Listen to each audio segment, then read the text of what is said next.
Alhamdulillahi Rabbil Alamin. Wa bihi nasta'inu ala umuri dunya waddin.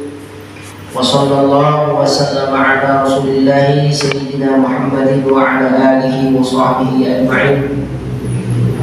Allahumma anfa'na wa 'allamtana wa 'allimna ma yanfa'una waj'al a'malana khalisatan liwajhikal karim. Rahmatika ya arhamar rahimin ya arhamar rahimin ya arhamar rahimin amin ya mujib as-sa'il.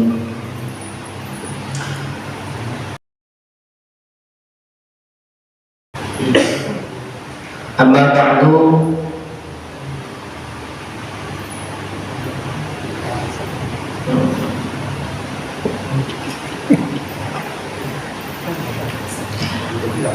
Para hadirin rahimakumullah, alhamdulillah, yang pertama kita bersyukur kepada Allah masih diberikan sehat, diberikan sempat, diberikan bisa hadir berkumpul pada majelis malam ini. Semoga semuanya dicatat oleh Allah Subhanahu wa taala sebagai orang-orang yang selamat dari api nerakanya Allah dan dicatat sebagai penduduk surga Allah Subhanahu wa taala. Setelah tadi kita baca burdah, karena semastaqamu mantap yang disebut Quran itu fisarra wa dharra. Jadi kita menghadiri majelis ilmu dalam keadaan dan kondisi bagaimanapun. Sama seperti malam ini Allah memberikan kita nikmat air, majelis atau markas yang bisa kita jadikan tempat Pak Ahmad, yang biasa kita jadikan tempat majelis. Malam ini kita pindahkan. Itu semuanya tidak menjadi kendala bagi kita. Tetap kita bisa hadir, tetap kita bisa berkumpul karena ingin membuktikan bahwa kita betul-betul cinta terhadap ilmunya Allah Subhanahu wa taala. Harapannya ketika kita sudah membuktikan kecintaan itu, pasti tak mungkin cintanya bertepuk sebelah tangan. Kalau kita sudah cinta kepada Allah lewat bukti yang kita buktikan, maka insya Allah kita semua akan dicintai Allah Subhanahu wa taala. Amin ya rabbal alamin. Baik para jemaah rahimakumullah, setelah tadi kita baca burdah, kita lanjutkan baca kitab Khosaisul Ummatil Muhammadiyah. Babnya kali ini Fadailu Sholatil Jum'ah, keistimewaan atau keutamaan yang Allah berikan kepada umat Nabi Muhammad SAW yang berkaitan dengan Jumat. Jadi begini, wa minasyarafil ladzi ja'alahu Allah li hadhihi al-ummah annahu ikhtassaha bi yaumil jum'ah wa ja'alahu 'idan 'aziman wa ja'ala min al-khasa'is wal fada'il lahu wa li salatihi ma yartafi'u bihi qadrahu wa ya'qubu amrahu. Di antara keistimewaan yang Allah berikan kepada kita umat Nabi Muhammad SAW, kita diberikan hari yang istimewa yang disebut dengan Jumat. Sebenarnya para jemaah, Jumat itu udah ada sebelum kita. Di zaman Nabi Adam disebut hari Jumat itu sudah ada. Nama-nama hari itu sudah ada. Sabtu, Ahad, Senin, Selasa, Rabu, Kamis, Jumat itu sudah ada. Bahkan dalam hadis Nabi Adam itu diciptakan oleh Allah fi yaumil Jum'ah, di hari Jumat. Bahkan Nabi Adam juga diturunkan dari surga fi yaumil Jum'ah. Nabi Adam diterima taubatnya oleh Allah fi yaumil Jum'ah. Bahkan kiamat pun akan terjadi pada hari Jumat.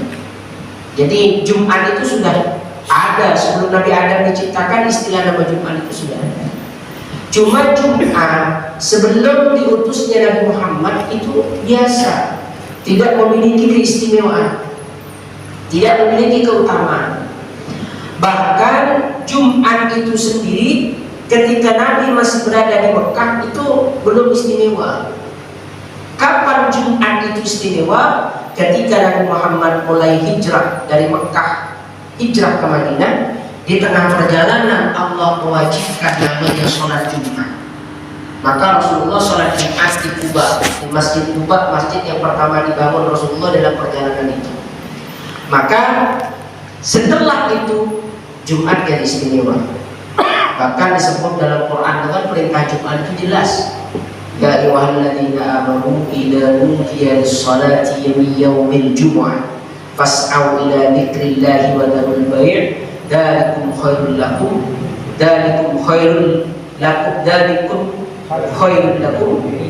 in kuntum ta'lamun dzalikum khairul lakum in kuntum ta'lamun. Jadi perintahnya jelas, dalam Quran itu jelas keistimewaannya. Maka disebut oleh Nabi Muhammad SAW dalam hadisnya, afdalul lail lailatul jum'ah, paling utamanya malam Jumat. Wa afdalul yaum yaumul jum'ah, dan paling utamanya hari Jumat. Nah, kenapa bisa istimewa malam Jumat? Kok begitu istimewa? Hari Jumat kok begitu istimewa? Ada rahasia yang ada rahasia yang tersimpan di dalamnya. Di antaranya yang disebutkan Nabi Muhammad di dalam hadisnya. Kita mulai dari malam Jumat dulu. Ketika masuk hari Kamis itu terbenam, sore terbenam, masuk malam Jumat, maka ibadah apapun yang kita lakukan di malam Jumat itu, Pak, akan dilipat gandakan pahalanya oleh Allah Subhanahu wa taala. Misalnya kita baca Yasin di malam Jumat dan baca Yasin di luar Jumat, itu pahalanya berbeda. Baca Subhanallah 33 di malam Jumat, pahalanya berbeda di selain malam Jumat. Baca Quran di malam Jumat, pahalanya juga berbeda di selain malam Jumat. Sholat sunnah di malam Jumat itu berbeda pahalanya dengan sholat sunnah di luar Jumat. Nah, makanya ada kadang orang mengkritisi tentang istilah gurauan kita, Pak. Biasanya kita kalau ngumpul sama kawan-kawan malam Jumat, kan ada biasanya yang ngomong gini, Pak, di malam Jumat nih kawan, tak usah lama-lama, apa sunnah Rasul gitu. Malam Jumat itu pasti identik ceritanya sunnah Rasul. Kalau ngumpul lama-lama, sunnah Rasul, tidur dengan istri, kata dia. Coba carilah hadis. Memang tak akan ketemu sunnah berhubungan suami istri malam Jumat, itu tak ada, Pak. Cuma kenapa biasa orang identikkan demikian? Itu namanya hukum kias. Kias begini, berhubungan suami istri ibadah kan? Kalau sholat sunnah di malam Jumat pahalanya berbeda dengan sholat sunnah di luar Jumat. Kalau baca Quran berbeda pahalanya. Kalau baca Quran di malam Jumat pahalanya berbeda dengan baca Quran di selain malam Jumat.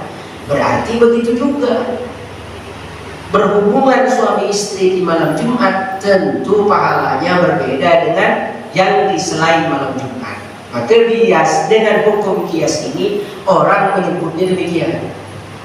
Jadi tak apa-apa, bagus saja, tidak masalah. Cuma jangan mengkhususkan Jumat. Kalau bapak kepengennya selain malam Jumat, ya jangan nunda sampai malam Jumat. Itu namanya tidak mengerti hukumnya. Barang ini bukan macam puasa, Pak. Iya, kok puasa nunggu maghrib baru buka puasa. Kok barang ini bapak kepengen, itu tak usah ditunda. Kalau memang bahasanya sampai waktunya, ya dilakukan. Yang penting sesuai dengan syariat, sesuai dengan apa yang diajarkan. Tapi kalau seandainya pengennya malam Jumat, ya lebih bagus lagi. Kenapa? Ada malam yang paling utama, namanya malam Jumat. Pahalanya tentu berbeda dengan pahala di luar Jumat. Itu maksudnya begitu. Jadi kalau ada orang mengkritisi tentang itu, nah, bapak jawab aja, memang tidak ada hadisnya, tapi ibadah yang dilakukan di malam Jumat itu berbeda dengan ibadah yang dilakukan di luar Jumat. Itu malamnya.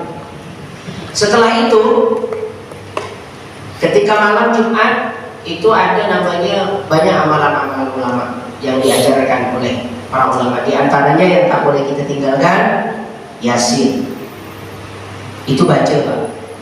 Kemudian Apa dulu yang dilakukan oleh orang-orang tua kita setiap malam Jumat adalah mengirim Fatihah kepada arwah-arwah. Kenapa kok malam Jumat? Khusus biasanya malam Jumat, anak-anak kita, orang-orang tua dulu melarang anaknya untuk keluar pada maghrib, disuruh baca Yasin, disuruh baca Fatihah. Kenapa? Itu ada rahasia. Ada cerita dari ulama mukasyafah. Ulama mukasyafah itu ulama yang bisa menyaksikan sesuatu yang orang lain tidak menyaksikan. Ada ulama menyaksikan mukasyafah, dibuka tabir hijab oleh Allah, bahwa roh-roh orang yang meninggal itu Allah berikan kesempatan untuk melihat keluarganya itu malam Jumat. Bukan datang rumah kita, Pak. Kadang ditambah ceritanya sama orang. Habis maghrib, kalau malam Jumat tak boleh berkeliaran. Kenapa? Orang-orang mati datang ke rumah masing-masing. Ditengok rumah, ditengok anak cucunya. Bukan dia ngintip dari pintu, itu benar. Bukan berarti dia keluar dari kubur lalu jalan datang ke rumahnya, ya tidak begitu juga. Maksudnya cerita itu begini dalam kitabnya Anatul Talibin. Ketika malam Jumat itu tiba, Allah berikan kesempatan kepada roh-roh yang ada di alam barzakh untuk melihat keadaan anak cucunya, untuk melihat keadaan keluarganya. Itu melihat dia tahu. Kalau dilihatnya keluarganya itu dalam keadaan beribadah, maka roh-roh tersebut senang dan bahagia. Apalagi dikirim pahala. Tapi kalau melihat anak cucunya malam Jumat tersebut dalam keadaan lalai dan lupa kepada Allah, dia malu terhadap penduduk kubur yang lain dan dia bersedih. Makanya ulama dan guru-guru kita dulu ba'da maghrib mengajarkan baca Yasin, baca ini, tidak keluar, tidak beranjak sampai masuk isya. Untuk apa? Menyenangkan ahli kubur. Nah, itu diantaranya. Maka kita lakukan. Ini hebatnya umat Nabi Muhammad Sallallahu Alaihi Wasallam. Umat Nabi Muhammad itu at-tarahum bainal ahya wal amwat.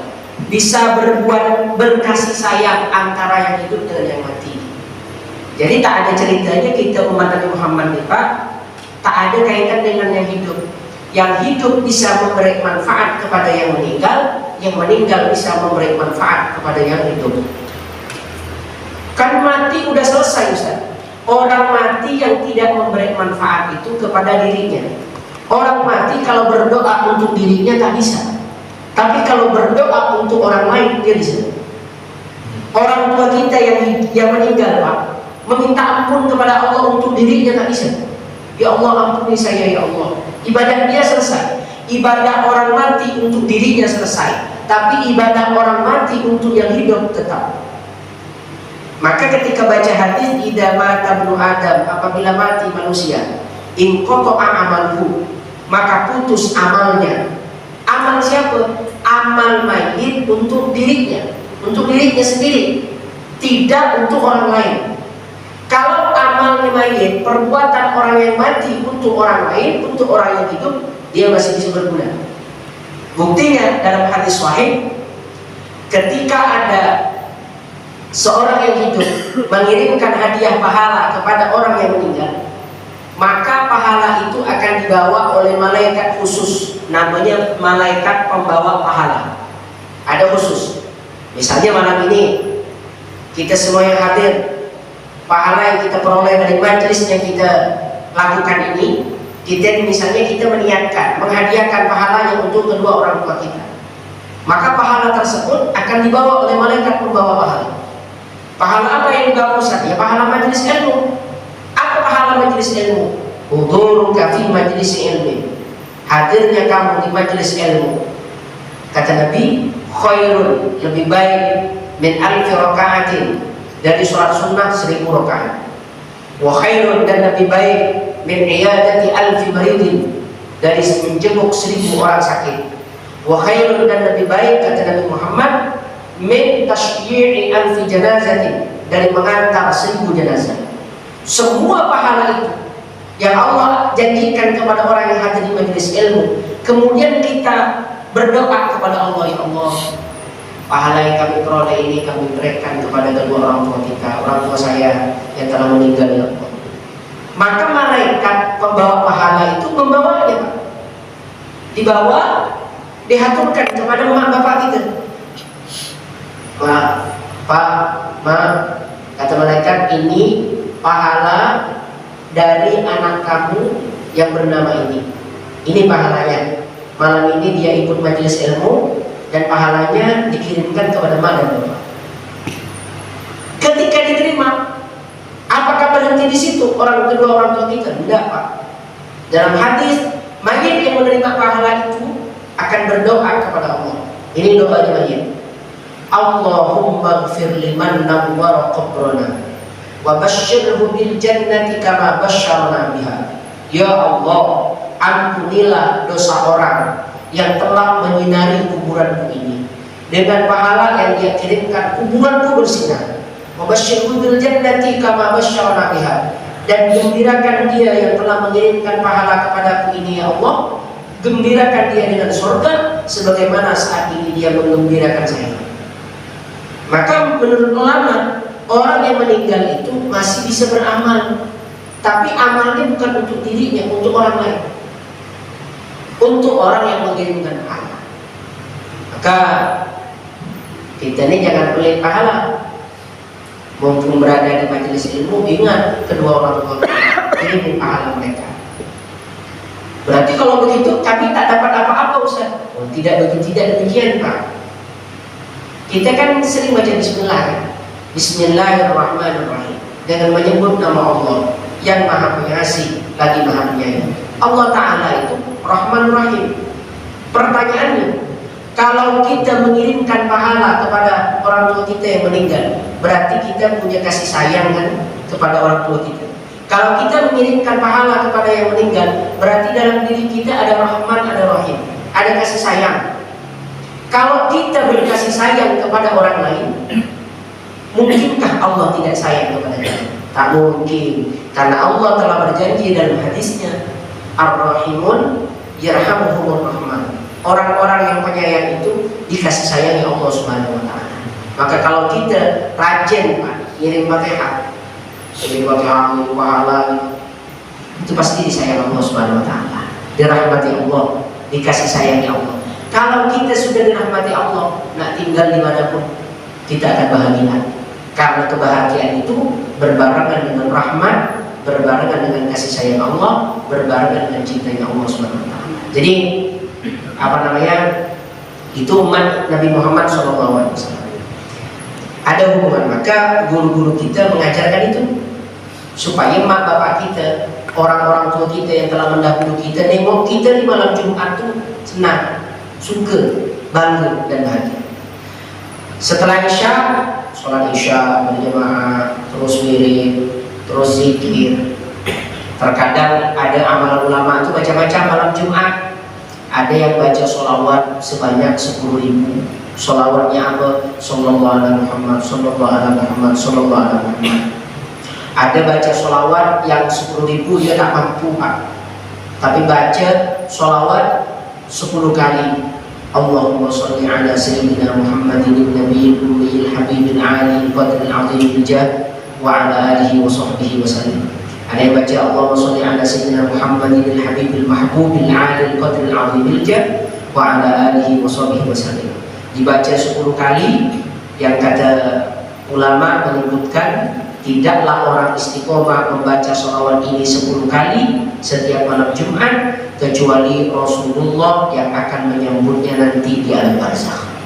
Jadi Rasulullah yang menyambut ketika kita berada dalam keadaan kesulitan, kesusahan, Nabi Muhammad datang pertama kali menyambut roh kita, menyambut arwah kita di alam barzakh. Bacaannya sholawat itu tadi, Allahumma sholli ala sayyidina Muhammadin al-habibil mahbub al-alil qadril azimil jah wa ala alihi wa sahbihi wasallam. Atau banyak-banyak sholawat, karena memang malam Jumat itu dan hari Jumat itu kita diperintahkan di kasratis sholati ala Nabi Muhammad sallallahu alaihi wasallam, memperbanyak Shalawat kepada Nabi Muhammad SAW. Lalu setelah itu dari malam terus di sepertiga malam itu ada namanya doa mustajab. Jadi bangun jam 2, jam 3, jam 4 Bapak berdoa kepada Allah. Bapak berdoa di situ waktu mustajab. Tapi ingat, tak ada doa kita yang kita panjatkan Pak yang tidak diterima Allah. Kecuali 3 doa yang tidak diterima. Doa Bapak yang tidak diterima Allah itu 3. Kalau tidak termasuk dari 3 ini pasti diterima. 1, doa dosa, doa maksiat. Kedua, doa maksiat, doa yang tergesa-gesa pengen dikabulkan Allah. Artinya doa Allah minta ini, pokoknya seolah-olah nak ngatur Allah harus benar sekarang. Nah itu tergesa-gesa. Yang ketiga, doa yang tidak dikabul Allah itu doa orang yang berprasangka bahwa doanya tidak diterima Allah. Nah, itu dia tidak diterima. Maka kita berdoa aja, minta aja.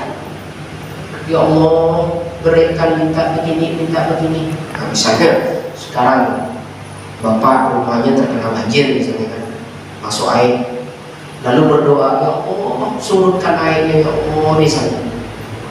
Ternyata tak surut-surut, tak turun-turun.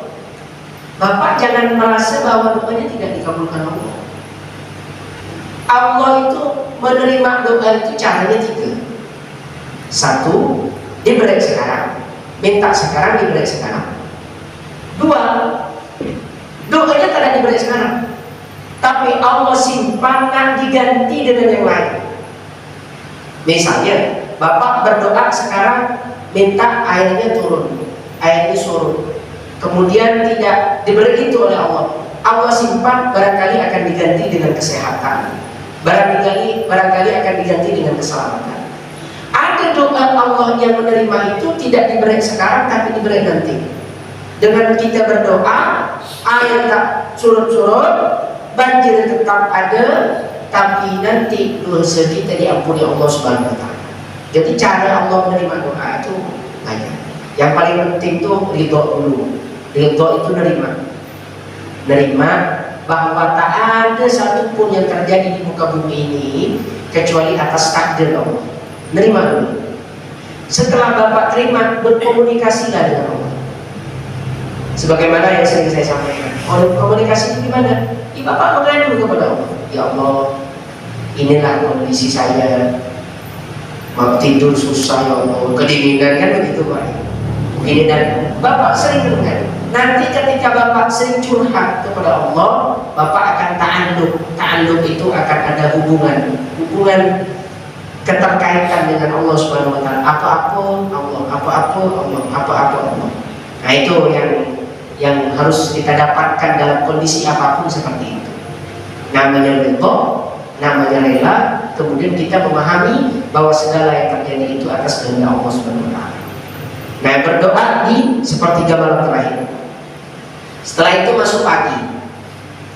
Setelah masuk pagi itu disebutkan dalam hadis, man ghassala yaumal Jum'ah, barang siapa yang mandi di hari Jumat.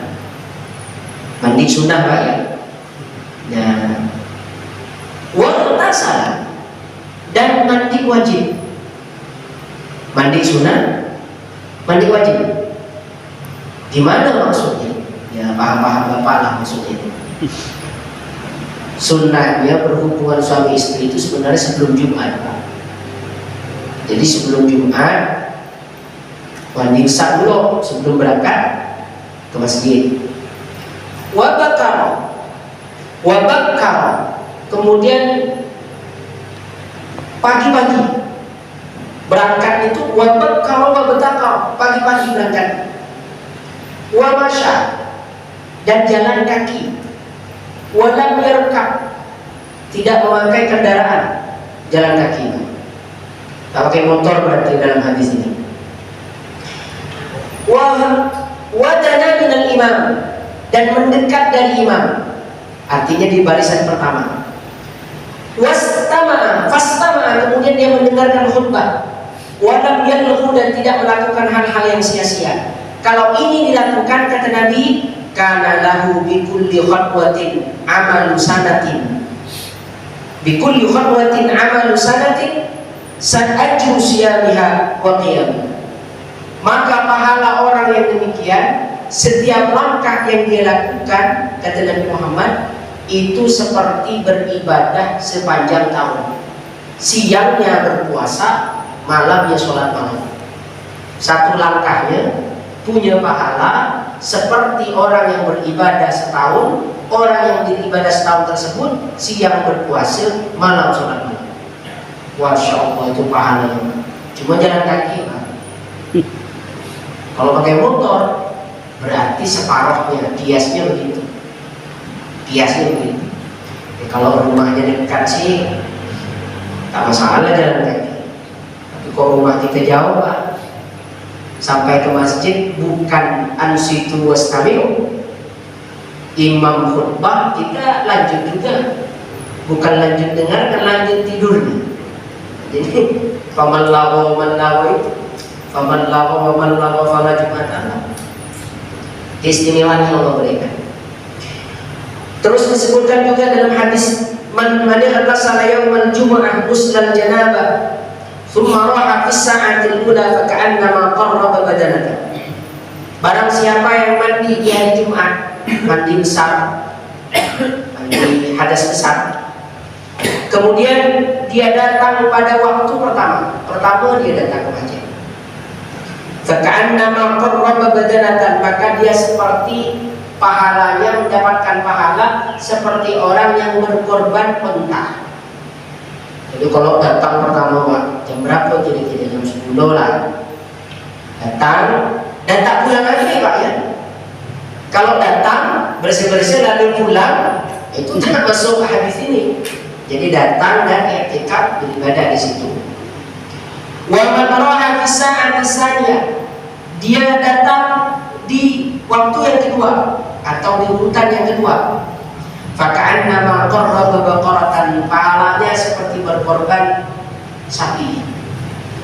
Wa man raha fi sa'ati tsalitsah, dia datang ke masjid di jam yang ketiga, artinya di urutan ketiga.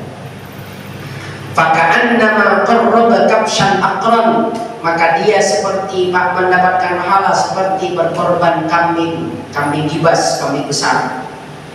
Wa man raha fi sa'atir rabi'ah, kalau dia datang di jam yang keempat, artinya urutan yang keempat, udah jam keberapa itu? Faka'annama qarraba dajajatan, maka pahalanya seperti berkorban ayam, dajaj, ayam. Makin kecil makin muncul, kecil.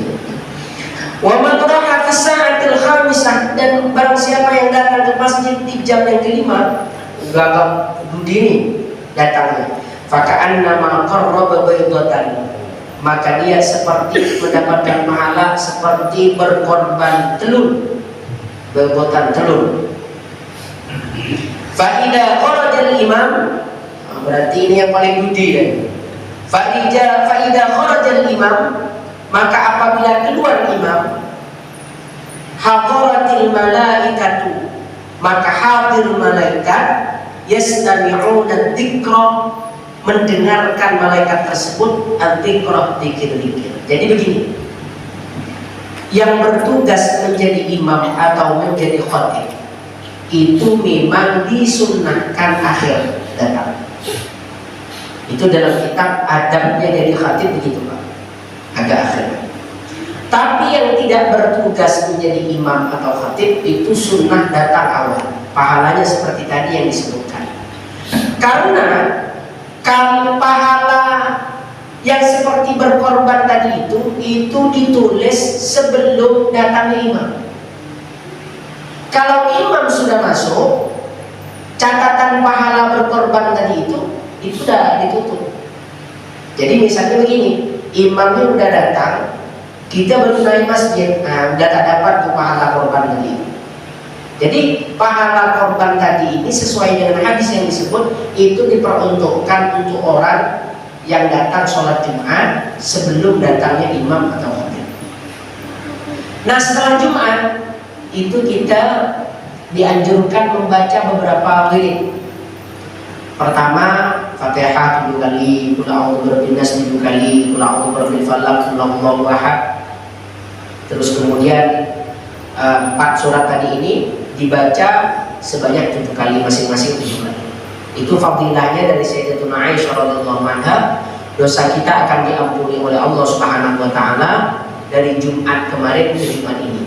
Jadi 1 minggu yang lalu dosanya diampuni Allah. Kemudian Imam Muhammad Syarani juga mengajarkan kita supaya baca Ilah-Ilas sebanyak 5 kali. Kalau itu dibaca, maka kata Imam Muhammad Syarani, dipastikan orang tersebut mati dalam keadaan membawa iman dan Islam. Setelah itu jangan lupa baca Subhanallahil azimi wa bihamdi. Berapa kali? 100 kali.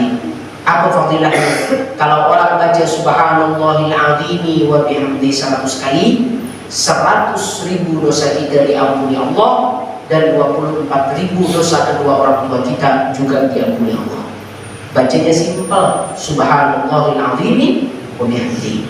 Kemudian setelah itu pada asar jangan lupa baca Allahumma sholli ala sayyidina Muhammadin nabiyil, Allahumma sholli ala sayyidina Muhammadin habibil ummiyil, Allahumma sholli ala sayyidina Muhammadin an-nabiyil ummi, abdika wa rasulika nabiyil ummi, Allahumma sholli ala sayyidina Muhammadin abdika wa rasulika nabiyil ummi 80 kali.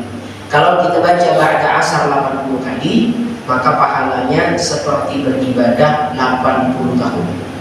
Begitu besarnya keistimewaannya hari Jumat. Itu bagi yang hidup. Bahkan keutamaan Jumat bukan hanya bagi yang hidup, bagi yang mati juga. Disebutkan dalam hadis sahih, barang siapa yang mati malam Jumat, matinya Pak, bukan dikuburkannya, matinya malam Jumat atau hari Jumat, maka akan selamat dari fitnah kubur dan akan selamat dari siksa kubur. Salah satu tanda orang mati husnul khotimah, mati malam Jumat atau mati hari Jumat.